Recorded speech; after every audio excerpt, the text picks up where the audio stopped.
My legions, what is up? What is up, mon ami? Very, very good times. What's up? What's up? What's up, people? Ladies and gentlemen, men, women, children of all ages. Although, actually, this movie was PG-13, so whatever. But, yeah. What's good, people? Let me close out a few tabs here. I really need this. Oh, boy. Oh, thank God. Gusto. Alrighty, y'all. Um, yeah, this is gonna be a bit of a film review. I am done with the Thorpes for today. I am done. I am done trying to convince Ben that it's not okay to flirt with 7-year-olds. But you know, there's only so much one man can do. But anyway, welcome people. This is my review post mortem of this excellent, excellent, unique retelling of the Godzilla story. This movie will go out of theaters, I want to say, this Thursday. It was supposed to go out of theaters 3 days ago, but Toho decided to give us one more week to watch this. Um, and I thank them for that because I had no idea. And had they actually cut off, I probably wouldn't. I probably wouldn't have watched it. But I'm glad I did wind up going, and fucking hell, what an amazing movie. Um, we're gonna go into spoilers. I'm a bootleg it, bro. It's a unique experience. You need to see it in theaters. You just have to see it in theaters. It's just a non-excuse, especially for like once I get into talking about how much was made, how much this movie was made for, and we compare it to other things that are being made, it's embarrassing. It is embarrassing. Embarrassing. The Hunger Games is still out yet. I think it's going to be out for a while. That's next on my list. But this one I had to get off my list because it's going out of theater soon. It's a awfully short theater runtime, so it's just it had to be done. It had to be done.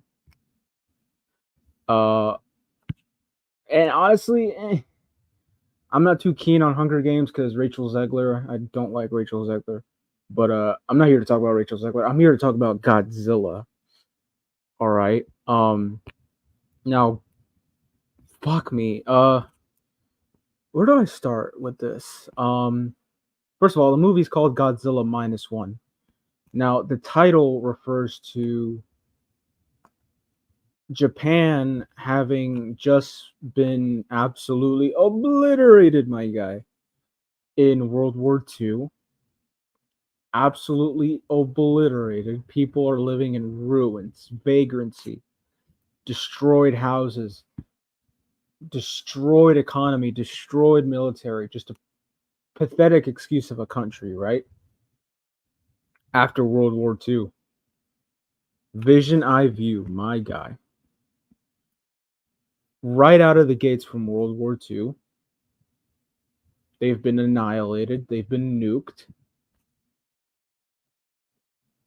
And so the title minus one refers to how already being nuked, they're at zero.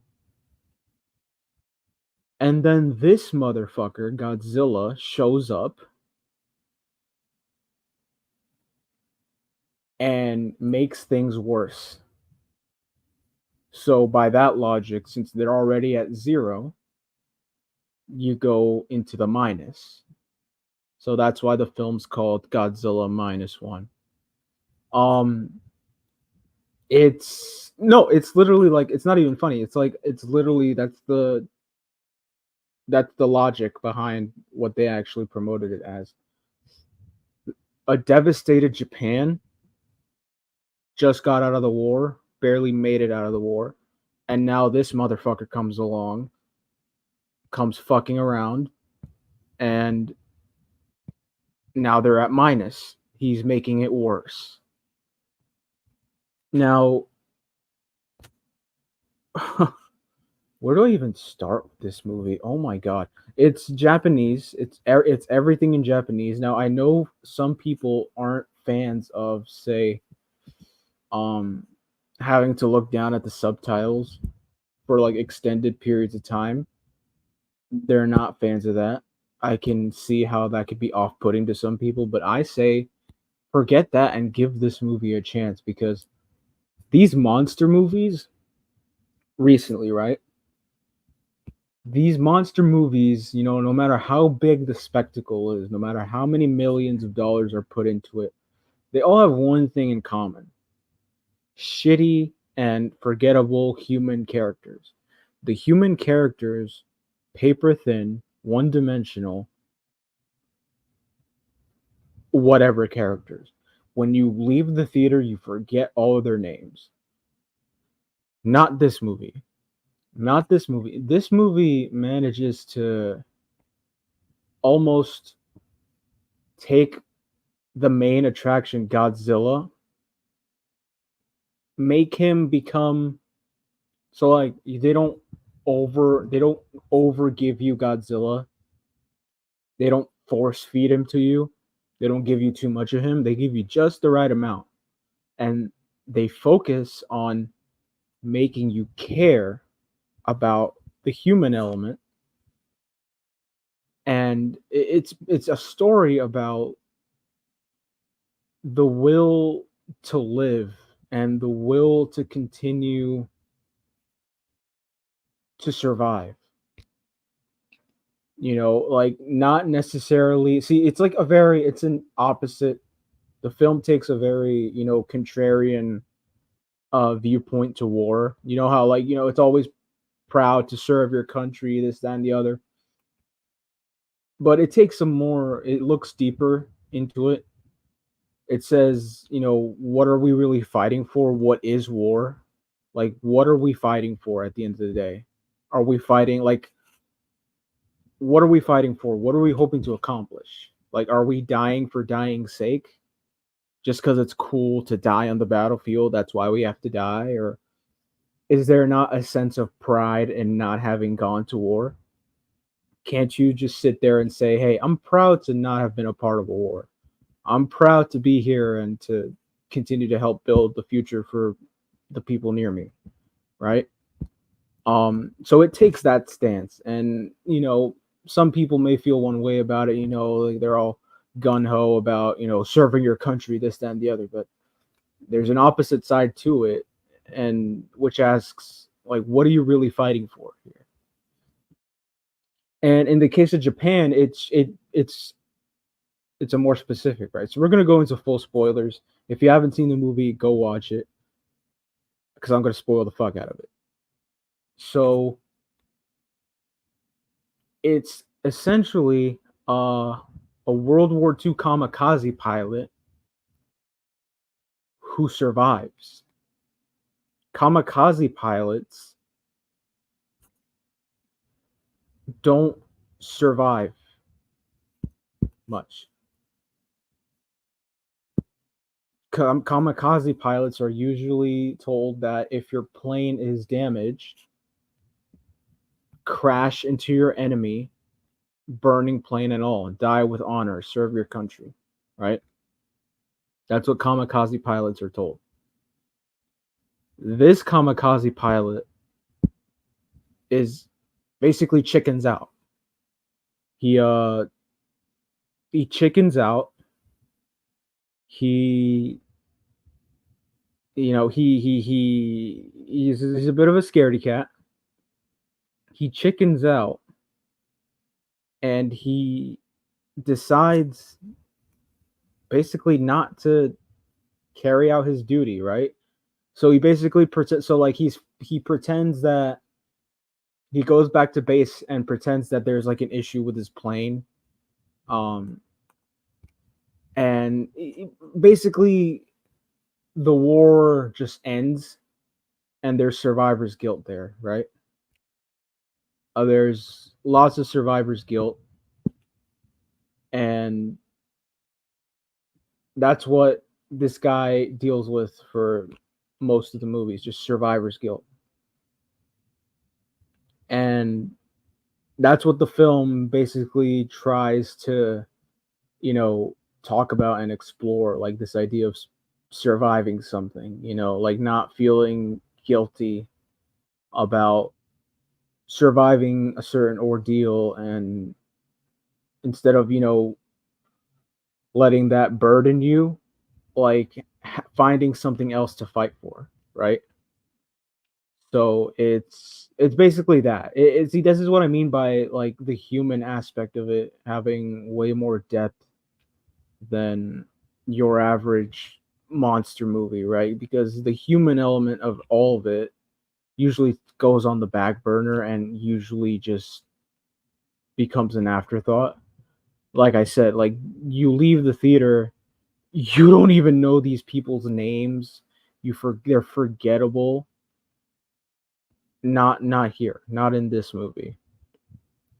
So this is basically just the story of this guy finding something else to fight for and something else to live for. And um and knowing what it is, like if you're gonna, so it's basically saying, you know knowing what it is you're putting your life on the line for. Like, are you putting your life on the line just for dying sake? Are you dying for dying sake? Like, are you going to war just to go to war? Is war just something to be proud of participating in, or are you going and fighting for something else, for something bigger than war, right? And on the topic of war, that's what, at the end of the day, that's what Godzilla is a representation of, just war, something that not many people participating in, something that affects everyone, those in a war, those not in a war that are caught as collateral, something that might just sprout out of nowhere for no reason, for maybe for a good reason, maybe for no reason. War is something that just happens, right? And that's what Godzilla the monster is basically. That's what it represents. That's what, since his first movie in 1954, that's pretty much what he's always represented. This idea that war is just this thing that could randomly happen out of nowhere, and that people, innocent people, just get caught in the midst of all of it. And it also serves as an allegory of man trying to play God and control what won't be, right?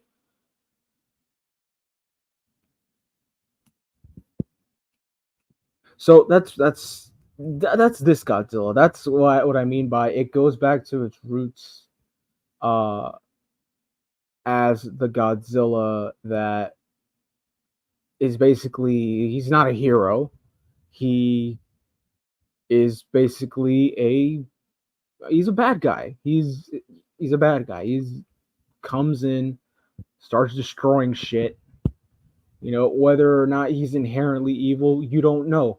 All you know is that he's coming and that he's destroying shit for no good reason. Maybe he has a good reason, maybe he doesn't have a good reason. Who knows? Right? He's just here and he's just destroying shit.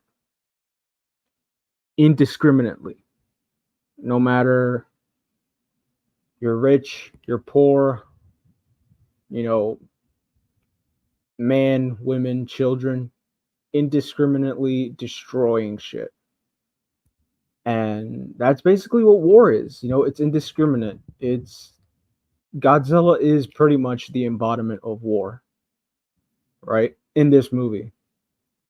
And I think it's a bit of a refreshing take because recently we've been getting Godzilla who's like basically like the equalizer Godzilla. He's basically like John Wick Godzilla. Like some random monster turns up, starts fucking shit up, and Godzilla's like, no, no, no, I'm gonna shut that shit down, right?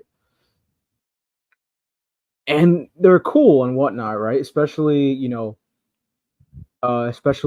first Godzilla in 2014 by Gareth Edwards, like the beginning of the whole MonsterVerse thing. Uh, I think that movie was particularly well done because the physics. We'll get into that later. Mainly because of the physics of the monsters, how real something bigger than a fucking skyscraper would move. I think he captured that really, really well. This Godzilla is nowhere. Don't get me wrong. This Godzilla in -1. This Godzilla is nowhere near as big as the MonsterVerse Godzilla. Nowhere near as big. But you get the idea that this thing is just larger than life, bigger than nature, right? Attention to detail, precisely. Attention to detail, how they move. And that's one of my main gripes, and that's why this is a more refreshing take on Godzilla because these recent movies, the Kong, Godzilla, they seem to have lost the physics and the what made the monsters so, you know, believable and intimidating. It's because they're large. They're lethargic things that just stomp around without knowing what's around them, right? It's like indiscriminately killing people. It's not that like they mean to kill people. It's just they're stepping around. New York City might as well be a playground to these things. A playground.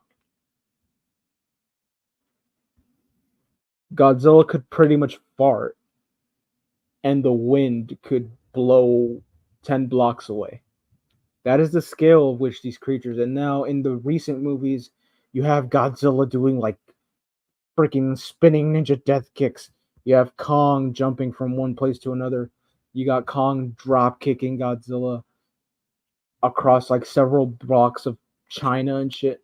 Eh, You know, all in an effort to spice up the fight, but it loses the element of realism when you have monsters bigger than the Empire State Building moving around like they're ninjas, and that's just not it, right? It's not. That's where I'm like, can you really move that fast? Why are you running? Like you can't run that fast. You just can't, right?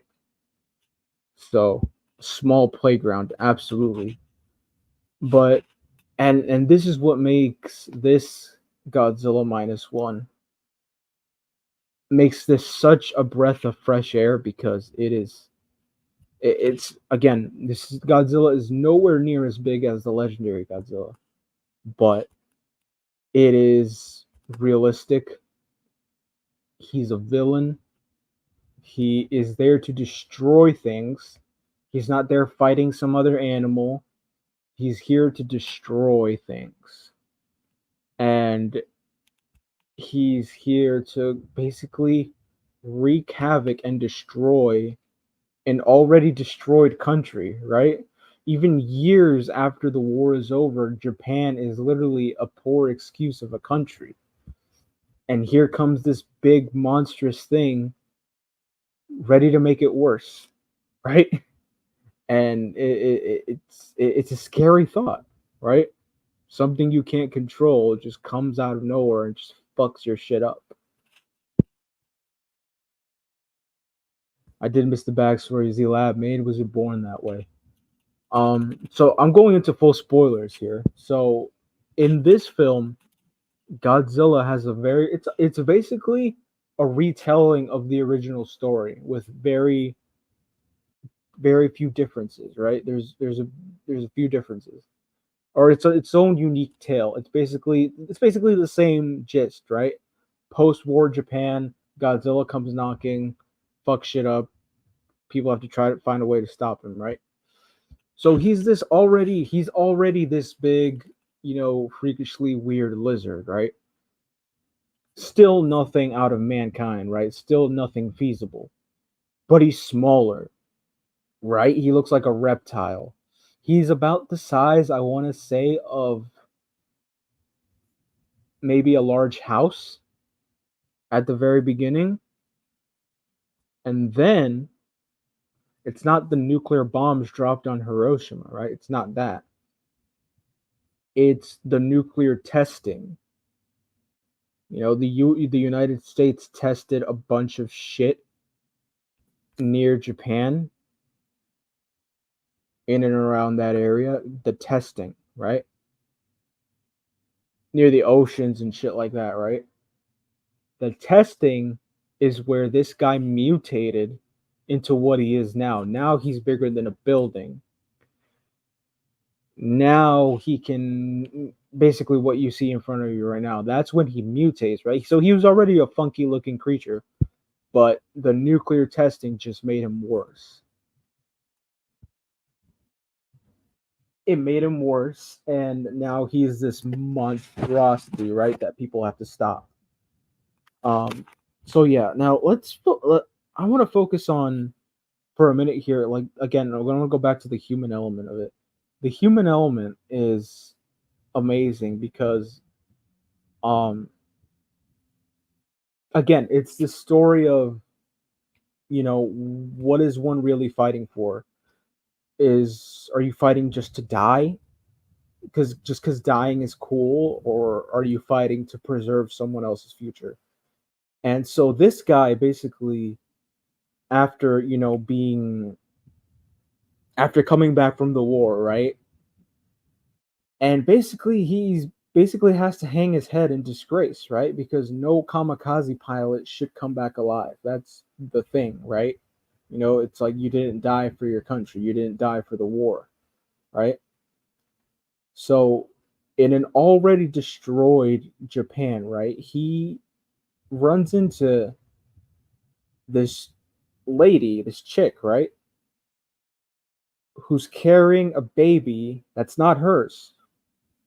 This lady is carrying a baby that is not hers, and she was asked to raise it by the dying mother who was a victim of the air raids. So you have here three strangers, pretty much: the guy, the woman, and the child. Three strangers, three unrelated people finding each other and coming together, basically just trying to rebuild their lives from the war, or what the war wound up taking away. Um, and along comes fucking Mr. Godzilla and says, "You think you're gonna have a life? You think you're gonna, you think you get to relax after the war? Nah, son. Nah, son. Hold my beer." That's what he says. He doesn't really say that, but you get the gist, right? And it's basically that's what Godzilla is basically there for. He's there to basically serve as, you know, something to fight for bigger than yourself, right? He's a war in the sense of not the war just the war against human versus human. It's not that kind of war. It's the war against just something external. It's a war basically among it's basically a war of nature versus man, right? For the war, obviously, that's where I think that's where the film kind of takes that sort of stance, right? Where you have wars between countries, regions, um, between people. Some people agree with the war effort, some people don't agree with the war effort. Um,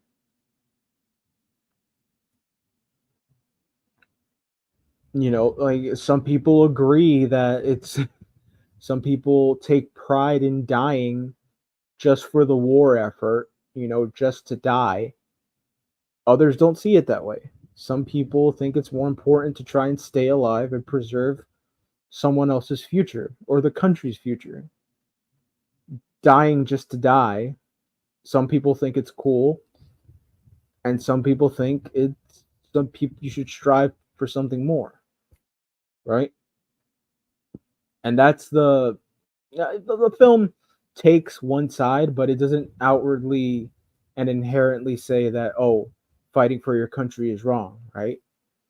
That it's evil to show patriotism. It doesn't say that. It more or less goes along the lines as, yeah, but there's a better way, right? Instead of dying just to die and just to win some sort of you know you know made up dick measuring contest about, oh, well, I have the balls to die, right? Maybe try and stay alive and build something afterwards. Maybe build something for someone else, or secure your future and someone else's future and the future of your country by staying alive, right? Now, let's talk about Godzilla himself for a minute here, because this motherfucker, okay, this motherfucker,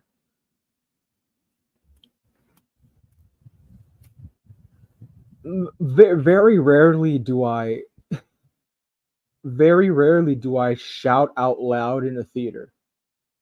Very rarely do I shout out loud in the theater. This guy, this man, this man is something else. Whoever was responsible for mucking up this Godzilla, what his powers are, is, wow. Props to you, whoever you are, man. Holy shit. Let's break this down. This Godzilla, obviously, okay, so he's a lizard. He's an already funky looking lizard, but then nuclear testing makes him into the monster that he is. Okay. Now, this is full spoilers, so be warned. Godzilla has a new power now. He has a power that is most notable from one of the X-Men. Two particular X-Men have this ability. Two X-Men. And now this is an ability that I had that hasn't been outwardly shown in any capacity, like on the scale that the two X-Men characters have it. But Godzilla now magically fucking has this ability. What is this ability, you may ask? That is full blown regeneration. Wolverine and X-Men. I mean, Wolverine and Deadpool. Like Wolverine and Deadpool level of regeneration. This guy can grow back body parts. Let me tell you what this motherfucker did, right? So, midway through the movie, they're fucking around trying to stop him. This guy has a grenade blown inside of his mouth. There is blood that spills out from the explosion. The dust clears, and this motherfucker's left side of this jaw is completely and utterly blown open. What does he do? He regenerates his entire fucking jaw in less than a minute. Full blown regeneration. He regenerated an entire. He basically he was like Two-Face from The Dark Knight, and he basically just regenerated his face in less than a minute. It did absolutely nothing. His face regenerates, and this isn't just a nothing power, right? This is another detail. Let's talk about his atomic breath. These two things are going to be linked: the regeneration, the atomic breath. The atomic breath, my God in heaven.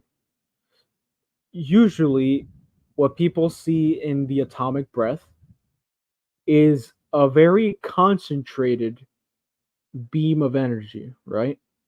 A laser, right, that shoots from the Godzilla's mouth. He goes, and it's a laser beam, right? It's you focus, you aim at a target, boom, right?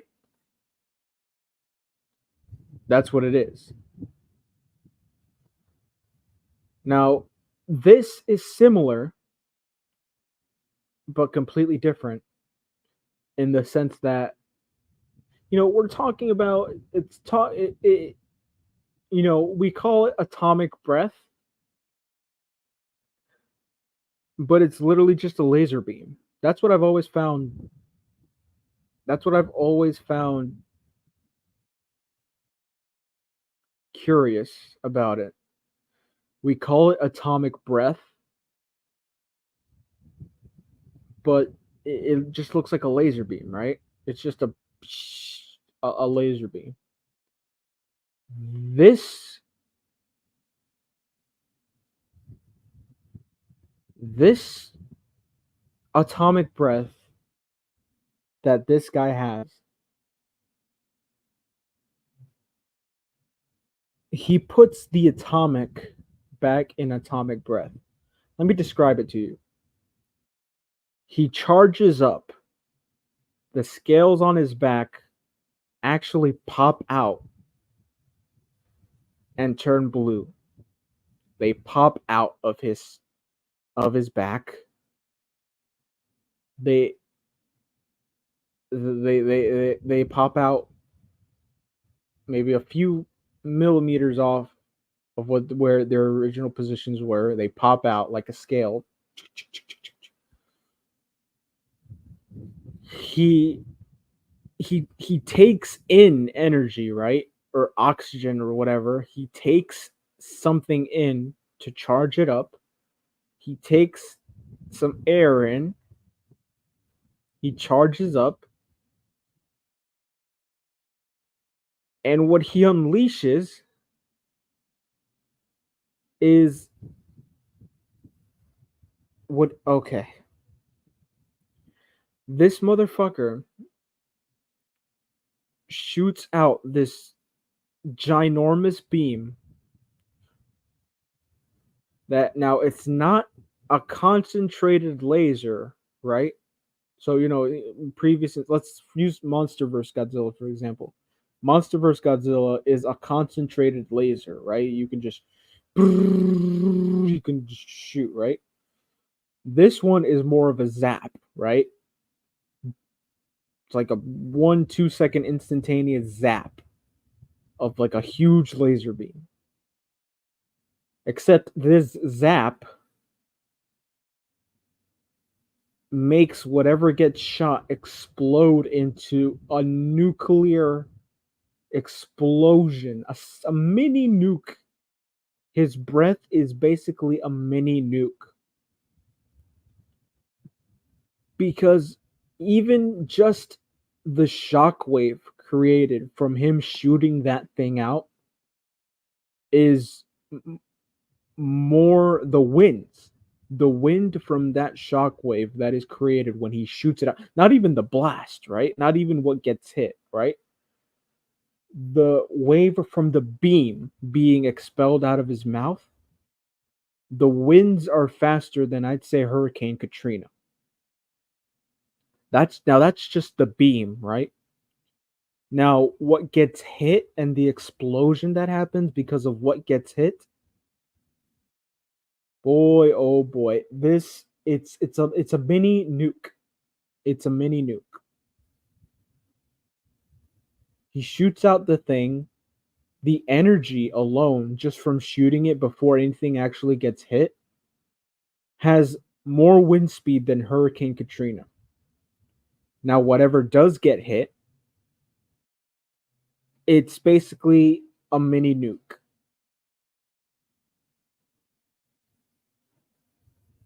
Godzilla was basically aiming at a tank, right? It's like, so what I describe him, I describe it as trying to get a haircut with like a chainsaw, or trying to get a haircut with a shotgun, right? Trying to get a fade with a shotgun, or a fucking chainsaw or a lawnmower or something like that. Overkill. Overkill. He's aiming for a tank and he winds up killing 30,000 people in less than a minute.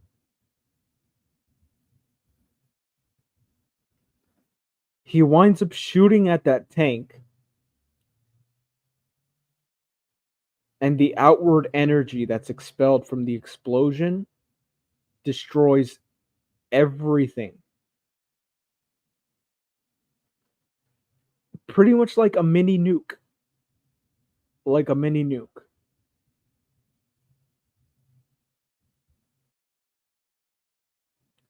So much so that our main character has to dive into an alleyway. And from the alleyway, right? The explosion happened, I'd say, like maybe 2 miles away. It gets to a point where he dives into an alleyway, and from the alleyway, you can see how fast the fucking wind is going. Whatever got shot, the tank, let's put the tank, say, a mile, mile and a half away. The tank got blown up, but then from the point of impact, the wind speed, sending cars flying, buildings crumble, just from that one tank being exploded, right? Like I said, it's a mini nuke. It's not a concentrated laser beam. It's literally a zap. It's still a laser beam, but you shoot it and everything within a good radius just dies. The wind speed is what pretty much going to kill you. You might not have gotten shot directly, but the wind speed and the radius from the impact is what gets you. Now, not to mention this guy walking around. This is where the director, I want to call him Yamazaki. I think that's his name. Uh, hold on.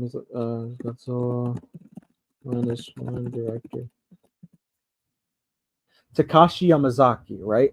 So this guy Takashi Yamazaki. He wrote, directed, and did the special effects for the film. So he added a level of realism to Godzilla by, when he's walking around, some surfaces of the earth are more, hold stronger. They have a better foundation. Some don't. And those that don't, when Godzilla steps on it, get fucking crushed. Right? So he steps on certain areas of land. It's literally random, right? Because like the foundation isn't even the entire throughout the entire land, right? He steps down. That's like, it's so I describe it as like you're walking on, say, like a plank board, a wooden plank board floor, and your foot just gives out underneath, right? That's what Godzilla is pretty much doing, right? He's walking around on rock, right? The rock foundation, and and it implodes under his feet. It implodes. This motherfucker is that heavy that the foundation under his feet implode.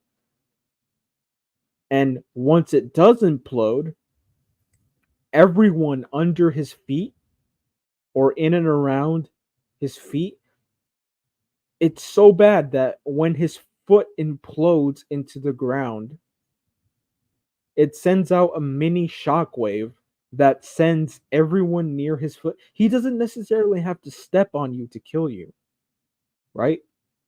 Those he steps on are dead, right? Those that escaped being stepped on now have to deal with the mini shockwave that comes from him stepping down on the fucking ground, where the ground beneath him implodes and shoots upwards.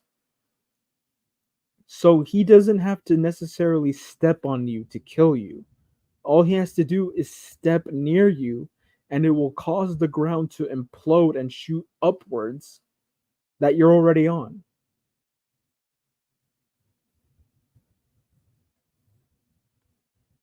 Yes, exactly.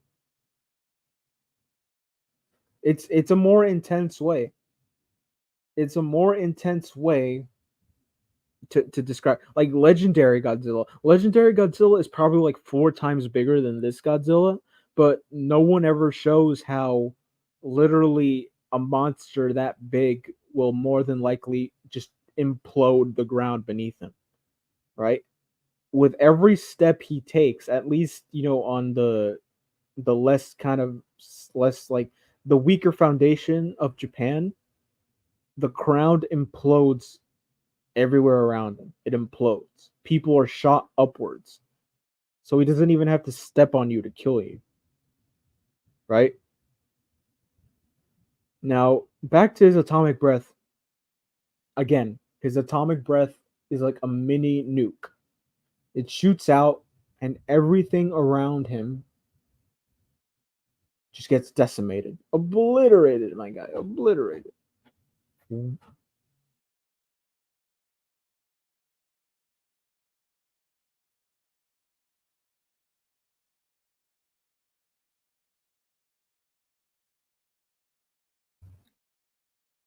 So everything around him just dies.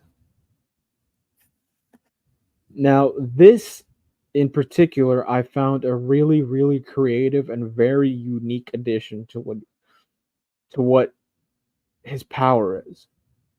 Now, his power,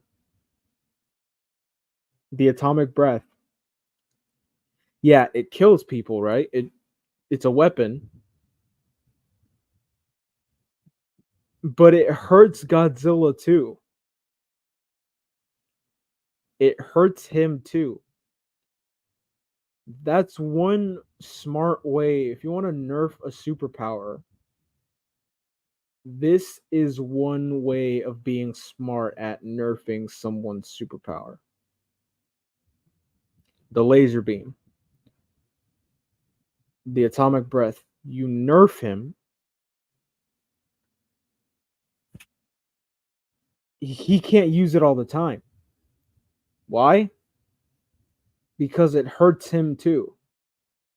All that energy he intakes, all that energy that he stores up to shoot, burns his mouth. You heard that right. It burns his mouth.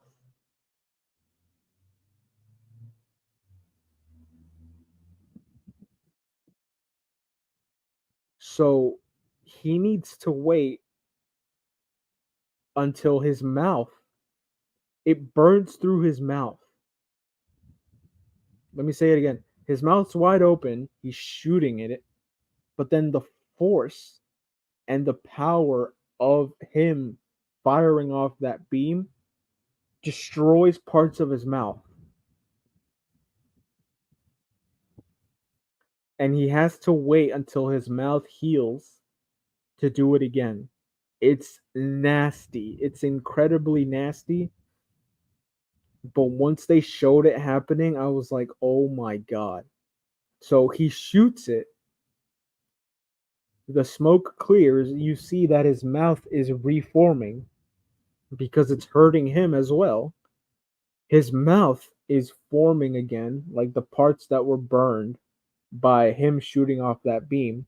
He's regenerating, right? And that's what I said. His powers of regeneration just come back, right? His powers of regeneration just come back. His like Wolverine and Deadpool level of regeneration, right? They come back. That's where it's useful because now he can just regenerate in a matter of minutes, right? So it's a smart way to nerf his power, and it's a very believable way to nerf his power because you're not going to be spamming, atomic breath every few seconds, right? You use it once, wait for it to recharge, use it again if you want, right? Now that's a unique take that I've never seen before. I have never seen that sort of I've never seen someone nerf that power but then have it make sense at the same time, which is credit to the writer and director of it. So that's amazing. It's nasty. It's disgusting. It looks disgusting. Like you shoot off a laser beam, you burn your mouth. You have to wait till your mouth regenerates in order for you to use your power again. It's nasty. It's the nastiest shit you can imagine. And that's what makes this one so very unique because it's a new take on that power, on how he just can't keep spamming atomic breath, atomic breath, atomic breath. No, you use it once, you wait a little bit for you to recharge, and that downtime waiting for him to recharge. That's if you want to make it a fair fight between the humans and Godzilla, that downtime is where you have to like say, all right, let's get a move on, let's hurry up and try and kill this guy, right? Now, that's just that's just one of the many reasons why I think this Godzilla and this interpretation of him is unique. He didn't have that power back in the day, and I've never seen him have that power of full blown blatant regeneration. I've never seen him have that power. Like I don't think he's ever outwardly shown signs of instant regeneration. That's just never been a thing with him, right? But now he has it. But it serves a purpose. It serves the purpose to whenever he burns his mouth, he regenerates. That's how his powers need to work. So it makes sense. It's not like having him regenerate just for regeneration's sake, right? No, it's like it serves a purpose. It makes sense, right? It's like it's almost like scientifically viable, if you have to say. Like it's viable in the sense that hey, this creature is able to shoot off a laser that burns off its own mouth. What do? You just regenerate your mouth, right? You just regenerate. Um so yeah, that's just I've never seen it done and I loved it. I loved it. Um Now let's talk about budgeting. Budgeting. The budgeting for this film. This is very interesting because budgeting, it's usually it's very tricky, right? Especially for an international film, because what you do for an international film, you kind of have to convert the currency. Um, when looking at U.S. films, like obviously the dollar is there, so you just look at the dollars, right? The dollars earned. Um, International, you have to do a bit of a conversion. Um, but I think after the conversions are done, I think the numbers are what it is. Um, so the total budget for this film was originally reported to be around $15 million. 15 million. Now, the director, Yamazaki, he did an interview, I want to say 1 to 2 days ago, where he sat down. It wasn't even an interview. I think he was doing like a panel, like a conference, right? If someone asked him about the budget, they mentioned 15 million US dollars, and he said, "I wish it were that much." So he's implying that the actual budget was actually less than $15 million. 15 million. Now you might be saying, "Hey, $15 million is a lot of money." Sure, when we're talking about, say, like, maybe what one person has, right? But we're talking about studios here. Studios that have disgusting amounts of money. So, according to the director, he had less than $15 million to make this entire movie, and it looked as good as it does. Less than $15 million, mind you. Less than 15. Less than.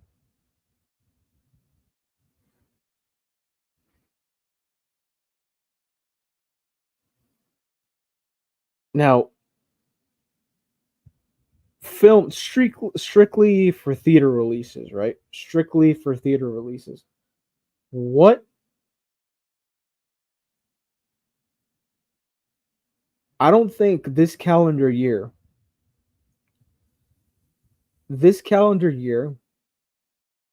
besides Guardians of the Galaxy, there hasn't been a single movie this calendar year with a budget of over. Actually, no, I lied. Avatar probably made its money back. Avatar made its money back. There are the majority of movies this year that have been made with budgets in excess of 200, $300 million, sometimes $700 million, have not made their money back, to the point where you might as well compare it to someone having a forklift full of money or a dump truck full of money. You might as well compare it to someone having a dump truck full of money, backing up next to a volcano and putting all of that money into the volcano, pissing away hundreds of millions of dollars, ungodly amounts of money, pissing it all away for projects that just fail.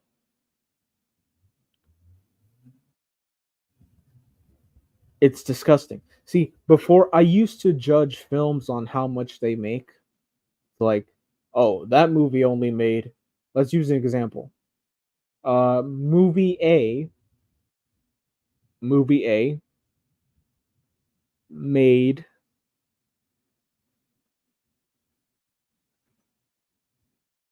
movie A on the first weekend, movie A made uh let's put $80 million. 80 million. Movie B made 100 million, $200 million opening day, right? That's how I used to judge it. But now movie A makes $70 million, but what's its budget? Let's say its budget is around 10 million. For a budget with 10 million, you make 70 million, you've made a profit. You've made your money back and then some. Now for the movie that made 100, $200 million, what's its budget? 100, 200 million. And usually, the way it works with budgeting, you usually have to multiply your budget times 2 when you factor in marketing, right? How to promote your movie, right? You want to get your movie out there. The ads, the promotions, sponsorships, the deals. You usually take your movie's budget, whatever that may be, and double it. and that's your total cost of the movie. So let's take let's take Godzilla minus one, right? Let's apply that same um let's apply that same kind of logic, that formula. How much has this movie grossed? Let's look at the box office. Godzilla minus one box office.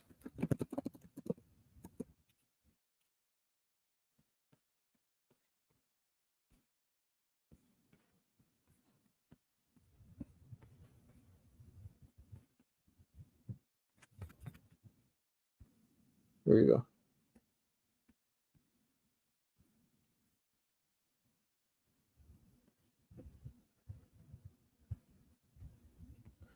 Bear with me here. I'm going to try and find it. Domestic all time.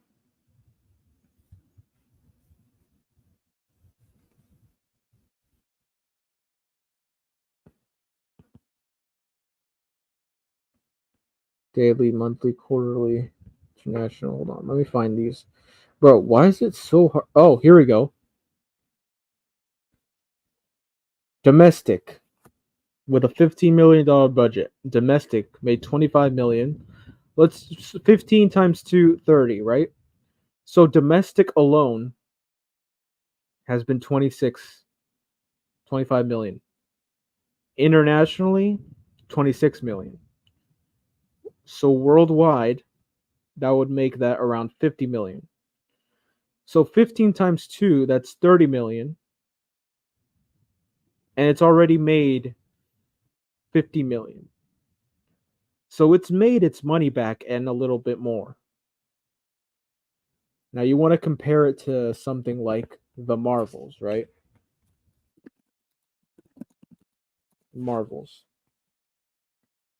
Captain Marvel, fucking Marvel bullshit, right? Marvel's budget.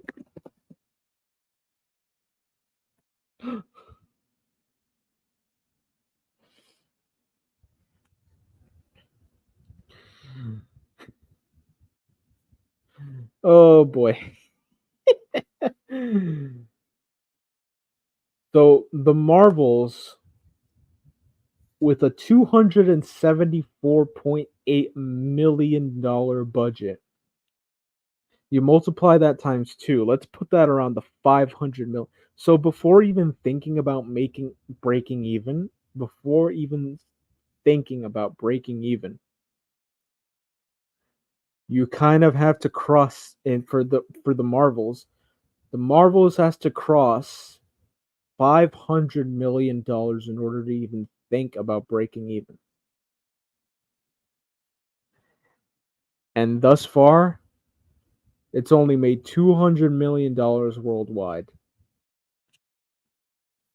$200 million worldwide. Burning money. Burning money. Pissing away money.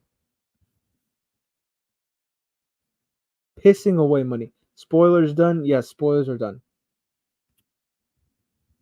Pissing away money. Like I said, imagine taking a dump truck full of money, backing up to a volcano, and just letting it rip. Dumping, pissing away, burning away untold millions of dollars. Which literally, if you if you take the budget, if you take the budget of the Marvels, knowing that you're gonna lose money, you take $278 million. You could you could bring several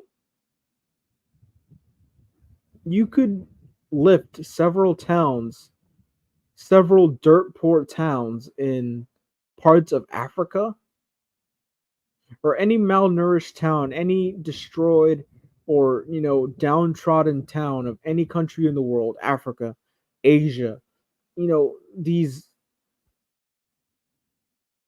downtrodden certain areas, right? Because obviously, there's parts of Africa that are better off. Some are better off than others. There are some areas that are dirt poor. People are struggling to survive, fighting for their next meal. Instead of pissing away money, instead of, you know,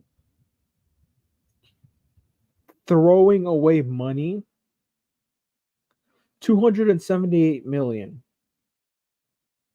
could be used to finance and to build better neighborhoods for people to live in these downtrodden towns of the world. These malnourished people, these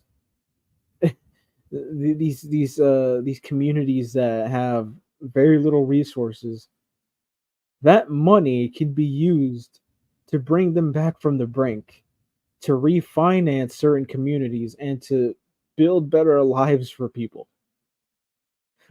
I'm just painting a picture here. Instead of pissing money away, that same money could have been used in towns of third world countries and literally make them a scale above what they are right now.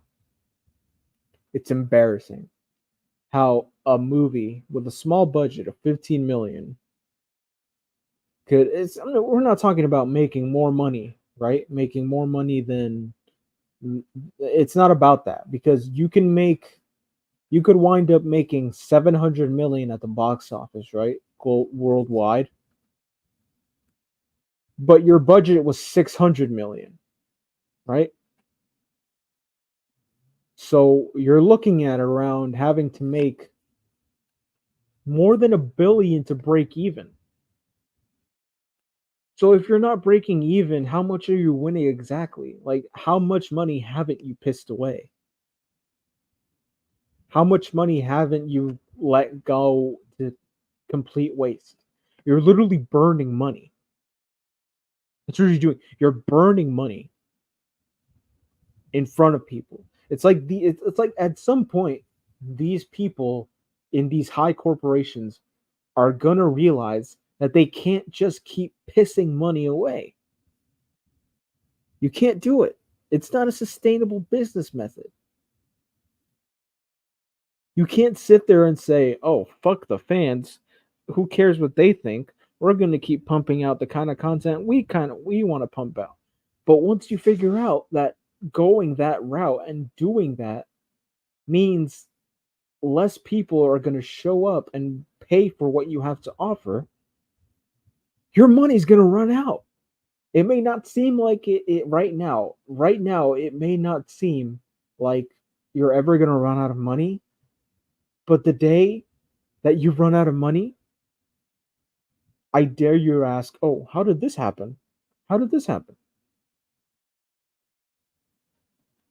You can't keep pissing away money. You can't keep pretending that the customer or the fan doesn't matter. And you can't keep pretending that you have infinite amounts of money to just burn, because that's not how it works. That is not a sustainable business model. Burning money is not a sustainable business model. It's not.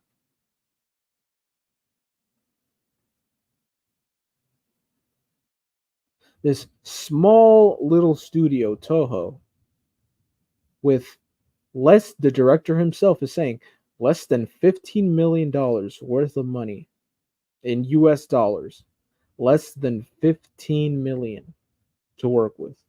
He wishes it was more. He wishes he had more money to make already staggering visual effects look even better.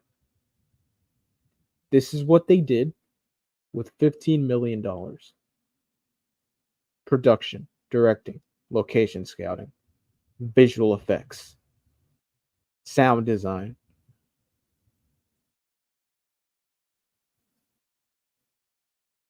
a number of other things that go into making a film, all under $15 million.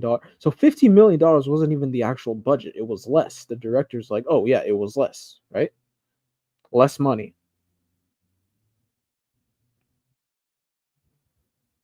Are you insane? Are you insane? You mean to tell me that these big corporations piss away hundreds of millions of dollars just to not even make a profit? Meanwhile, Toho, humble little Godzilla movie.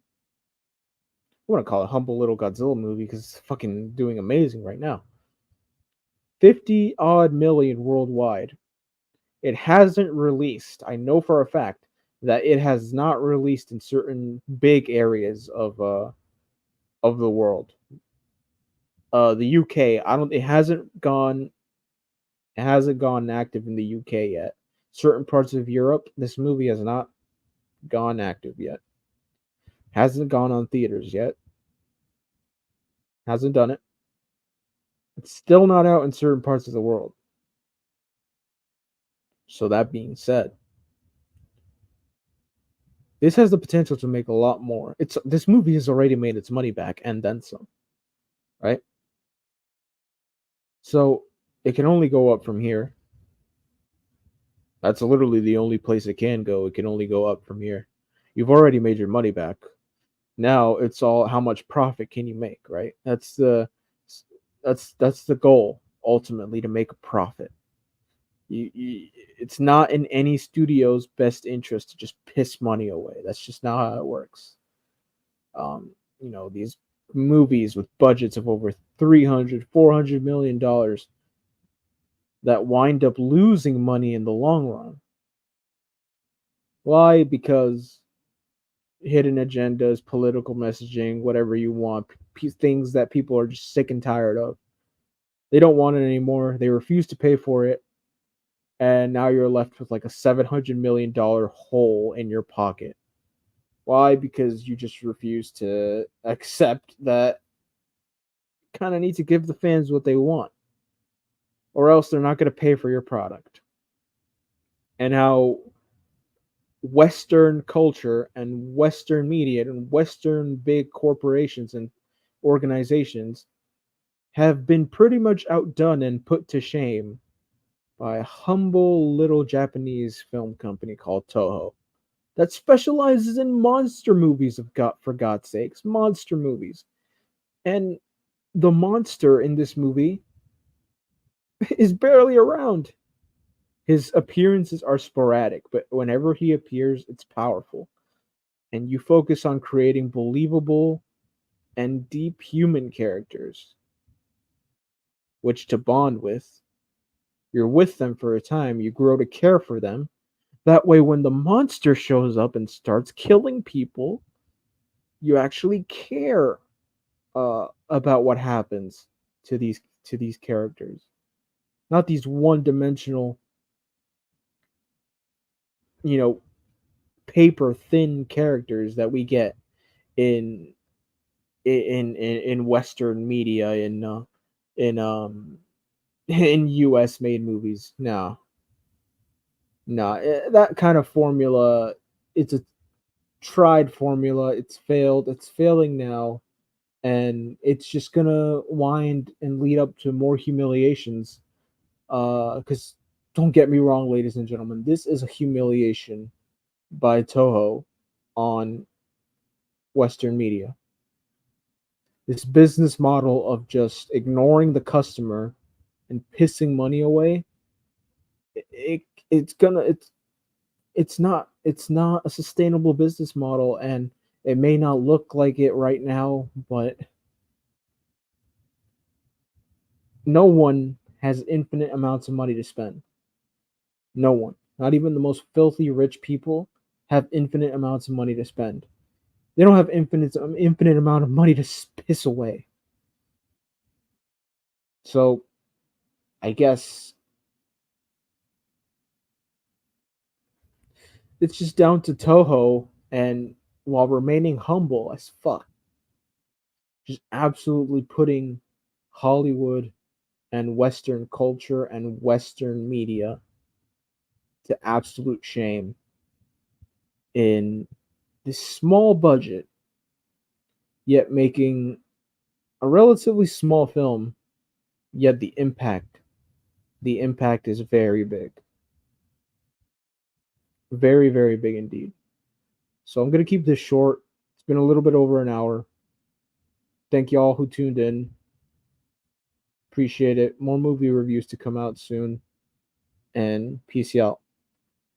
I'll catch y'all next time. Peace.